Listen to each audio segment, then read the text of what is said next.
പിന്നെ വളരെ പെട്ടെന്ന് 5 കേന്ദ്ര സർക്കാർ പദ്ധതികൾ പഠിച്ചങ്ങ് സെറ്റാക്കിയാലോ. ആദ്യത്തെ പദ്ധതി സമുദ്ര മന്ഥൻ പദ്ധതി. ആഴക്കടലിലും അതിതീവ്ര ആഴക്കടലിലും എണ്ണ പ്രകൃതിവാതക നിക്ഷേപം കണ്ടെത്തുന്നതിന് വേണ്ടിയിട്ടുള്ള കേന്ദ്ര ഊർജ മന്ത്രാലയത്തിന്റെ പദ്ധതിയാണ് ഏത്? സമുദ്ര മന്ഥൻ പദ്ധതി. പഠിച്ചോണം, 1 മാർക്ക് ഉറപ്പാണ്. അടുത്തൊരു പ്രധാനപ്പെട്ട പദ്ധതി ഗോബർധൻ പദ്ധതി. ഗോബർധൻ പദ്ധതി ആ പേരിൽ തന്നെയുണ്ട്. അതായത് ജൈവ മാലിന്യങ്ങളിൽ നിന്ന് കംപ്രസ്ഡ് ബയോഗ്യാസ് ഉൽപ്പാദിപ്പിച്ചെടുക്കുന്നതിന് പ്രോത്സാഹനം നൽകുന്ന കേന്ദ്ര സർക്കാർ പദ്ധതി. ജൈവ മാലിന്യങ്ങളിൽ നിന്ന് കംപ്രസ്ഡ് ബയോഗ്യാസ് ഉൽപ്പാദിപ്പിച്ചെടുക്കുന്നതിന് പ്രോത്സാഹനം നൽകുന്ന കേന്ദ്ര സർക്കാർ പദ്ധതിയാണ് ഗോബർധൻ പദ്ധതി. അടുത്ത പദ്ധതി വളരെ ഇമ്പോർട്ടന്റ് ആണ്, PM വിദ്യാലക്ഷ്മി പദ്ധതി.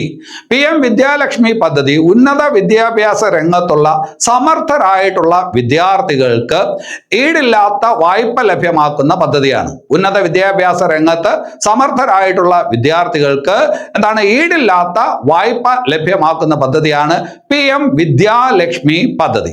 അടുത്തൊരു പദ്ധതി പ്രധാനമന്ത്രി സൂര്യ സരോവർ പദ്ധതി.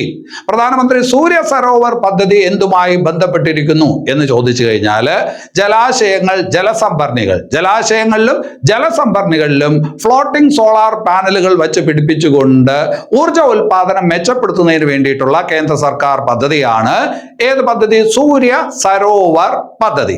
ഇനി അത് കഴിഞ്ഞിട്ട് മറ്റൊരു പദ്ധതിയിലോട്ട് വരാം. ഇതൊരു പദ്ധതിയല്ല, ഇതൊരു മൊബൈൽ ആപ്ലിക്കേഷൻ ആണ്. കൃഷിക മൊബൈൽ ആപ്ലിക്കേഷൻ. പേര് കേൾക്കുമ്പോൾ തന്നെ അറിയാം, കേന്ദ്ര കൃഷി മന്ത്രാലയം ആരംഭിച്ചിട്ടുള്ള പുറത്തിറക്കിയിട്ടുള്ള ഒരു മൊബൈൽ ആപ്ലിക്കേഷൻ ആണ് കൃഷിക മൊബൈൽ ആപ്ലിക്കേഷൻ.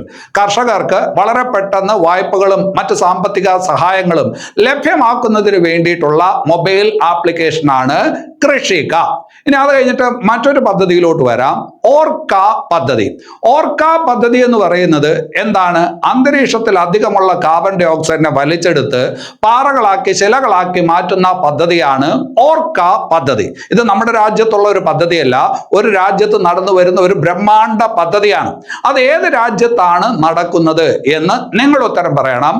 അതിന്റെ ഉത്തരം കൃത്യമായി പറയുന്ന ആദ്യത്തെ 5 പേർക്ക് ആസ്ഥ അക്കാഡമിയുടെ കറണ്ട് അഫയേഴ്സ് പുസ്തകം സൗജന്യമായിട്ട് ലഭിക്കും. അപ്പൊ എത്രയും പെട്ടെന്ന് നിങ്ങളുടെ ഉത്തരങ്ങൾ എന്ത് ചെയ്യുക? കമന്റ് ചെയ്യുക.